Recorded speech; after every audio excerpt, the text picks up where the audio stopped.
it. Now your time has come. All right, 10 minutes before 11 o'clock. Thank you for tuning in. Have you ever gone to a town that you've never been to before and you're spending some time there? Maybe you go to the local grocery store or something, and you don't know anybody there at all, right? And you'll see somebody who maybe looks like me. And you'll say, oh my gosh, that guy looks like Larry. And you automatically think that the guy is going to be like me. Because he sort of looks like me, right? Yeah. I do the same thing. I will be in some place and think, oh, this is a friendly person. He looks like John back home. And John is always a nice guy. Hey, how you doing? Get out of my Holy mackerel. Your filter sometimes can lie to you, right? Yeah, we had a conversation with Sara Taylor about her book, Filter Shift, once before. And it's such a fascinating topic, actually. And it just rings true. You just know this is true about us all. But if you are going to really realize the good and the bad filters, then you'll be able to realize how to use them, right? And that's, I think, where we left off last time. So let's talk to Sara again, kind of part two to a conversation we started having a month or so ago. Sara is a motivational speaker, a consultant specializing in the areas of leadership, diversity, and organizational effectiveness. She's the president and founder of Deep Sea Consulting, that's SEE. And the book, again, is called Filter Shift, How Effective People See the World. Good morning, Sara. How are you? Good to have you back on. Good morning. I am fabulous today, and thanks so much for having me again. Great to be with you. Where are you? Where are you calling from? I always forget. I am actually calling from Minnesota, so I'm based right outside of Minneapolis. So do you have any filters that you no longer believe? Like you just disregard some filters and embrace others? Well, the way it works is, since it's coming from our unconscious, it's hard to just get rid of them because we don't control our unconscious. Our unconscious just pops those filters into our conscious and says, this is what you ought to think.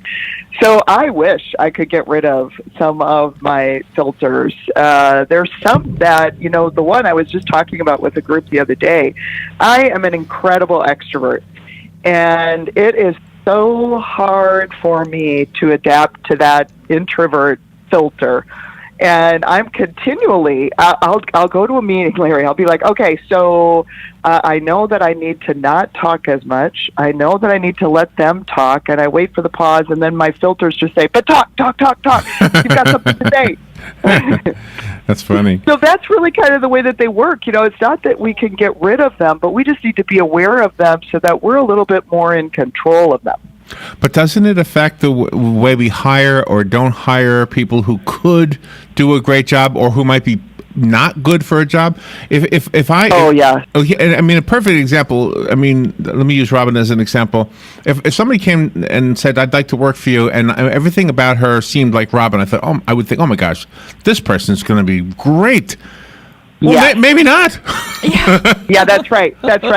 You know what? And that's kind of what we call it affinity bias. There's affinity bias and there's a difference bias. So, I think someone like me versus someone not like me. I'm going to tell you a real quick story about that because it's a fabulous story that illustrates. So my daughter, mixed race, I think you might remember from our last conversation, I'm married to a Dominican from, so Black Latino, so our kids are mixed race. My daughter is very racially ambiguous, but very definitely not white. She's got big, thick, curly, textured black hair.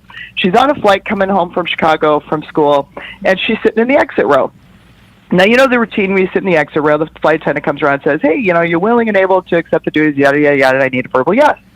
So she's sitting next to another woman about her age, but white, and that woman said, mm-hmm. And my daughter said that she literally in her head thought, she's going to just mimic how the other woman responded. And so she said, mm-hmm.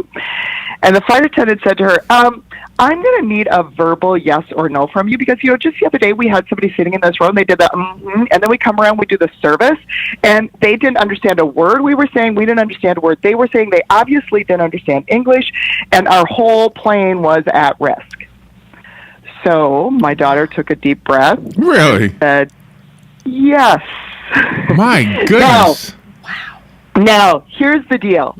Now, most of you might think, oh, my poor daughter, and okay, this says what a bad parent I am, because my thought didn't go to, oh, my poor daughter, isn't that awful?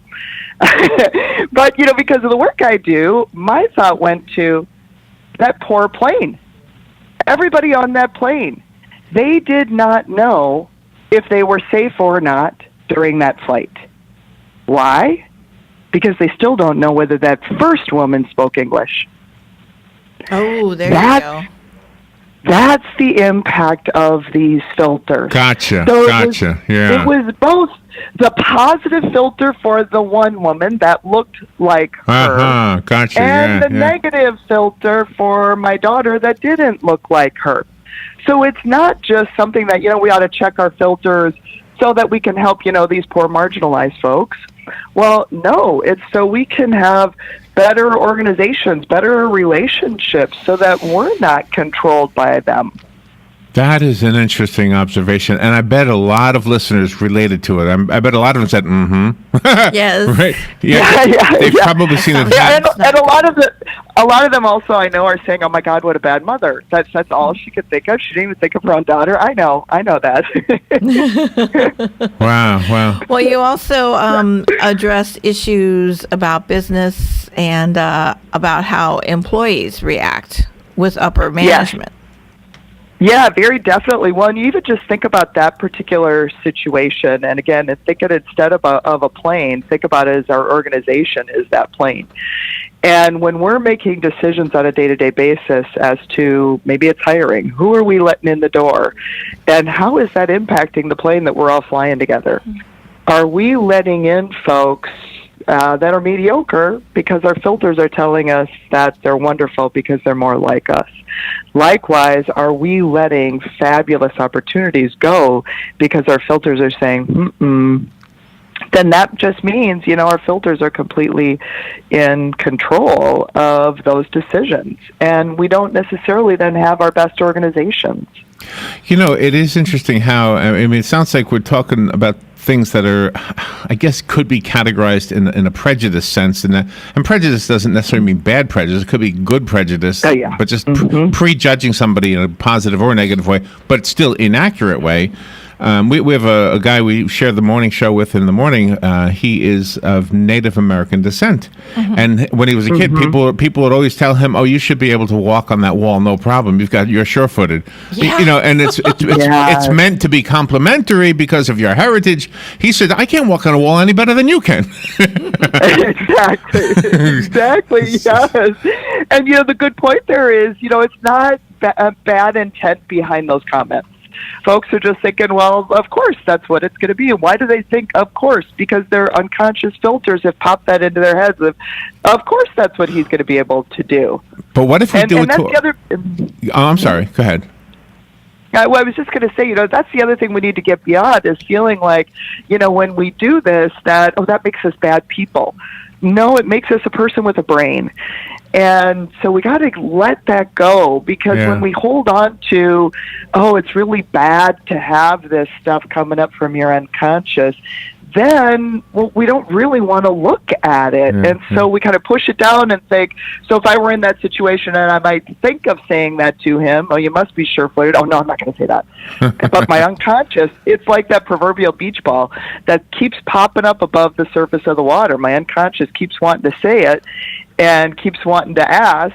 The takeaway, Sarah, before we run out of time, Sarah, the takeaway from this is if you are a girl, or if you are if for some reason you are thinking, because I am what I am, I shouldn't be able to do this that well, don't believe what society is telling you about yourself, because you can do anything. I am so sorry, we were so close to the clock. I knew this conversation was going to go quick. The book is called Filter Shift, Sara Taylor, Sara Taylor, Taylor.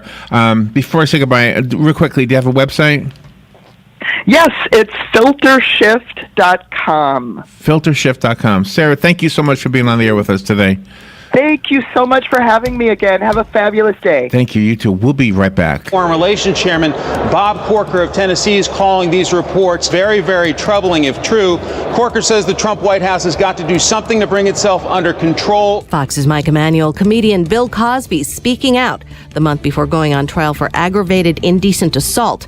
Fox Radio's Tanya J. Power says he told SiriusXM's The Michael Smerconish program they were piling on, and he called it a ploy. It's certainly an impressive way to get public opinion. And Roger Federer voluntarily skipping the French Open, the 35-year-old saying it'll give him the best chance to extend his career. Fox News, we report, you decide. You're listening to Love Advice with Leanne. Caller, you're on the air. Hi, Leanne. Longtime listener, first-time caller. Why, in your professional opinion, do you never take my calls off the air? Is this Carl? Yep, it's Carl. I mean, we had a few dates. Everything was great. I thought, Well, you know, when you switch to Geico, you could save a lot of money on car insurance. Okay, awesome. You should call them. I will. Geico, because saving 15% or more on car insurance is always a great answer. There are two things every parent wants when their child goes to college. For their child to do well and a way to afford it. Now, with Discover Student Loans, parents can have the best of both worlds. Not only do our loans cover up to 100% of school-certified costs with zero fees, but we'll give them a cash reward for each new student loan if they earn at least a 3.0 GPA or equivalent. That means every A in history or B in math could help them earn a cash reward for good grades. Just one of the many ways we treat you like you'd treat you. Apply now in 15 minutes or less at discoverstudentloans.com. Limitations apply. Ad Council. It's time for Farm and Ranch headlines on the Southeast AgNet. I'm Darren Spearman reporting. USDA's Foreign Agricultural Service has announced the export of peanuts from August through March of this year, and they are up 9.6%. The shipments all overseas shows another strong month, especially for raw shell peanuts coming out of last year's crop. That is up 18.5%. Raw shell shipments increased to the top 5 buyers across the country.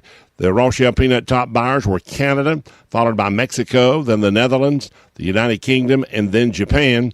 Those are your top 5 for raw shell. On in-shell peanuts, they're down about 9%, but they are showing the top buyer for the year was China, followed by Germany, then Vietnam. Most of those will be going into the Chinese market. Then the Netherlands and Canada. Peanut butter shipments overseas now is down 7.8%. Still the number 1 buyer is Canada, followed by Germany, Mexico, Nigeria, and Japan. But overall, the peanut butter exports are slightly down 7.8%. The Foreign Agricultural Service also announced last week that they expect U.S. exports this year to stay unchanged from last year at about 635,000 metric tons. That's about 23 to 25% of the total crop moving out of the U.S. to overseas markets. The interesting point right now is what is going to happen in Argentina.